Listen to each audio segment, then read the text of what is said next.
I honestly don't think there's an easier way to make a 3D scene look more realistic and just cooler than by using photo scans. The randomness and variation that you get in real life can be really hard to replicate in 3D in other ways. So whilst I've been working on a post-apocalyptic themed project in Blender, I've also been going out to look for piles of rubble, crappy surfaces, and just whatever junk I can find to turn them into my own collection of derelict scans. The great thing about scans like this is that a few of them go a really long way.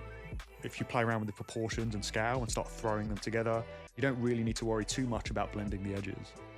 I'll use Shift-D if I want to instance multiple scans without bogging down the scene, and the lattice modifier to deform them individually. But my favourite trick has to be appending some of the bigger rubble piles and then squashing and scaling them down to use as ground cover or blending elements. Most of the recent ones I've made are at least 2 4K UDIMs, and that means I can get fairly close before the realism drops off. I'm going to be sharing this collection with Patreon supporters as a Blender asset library, which will include little thumbnails for ease of use.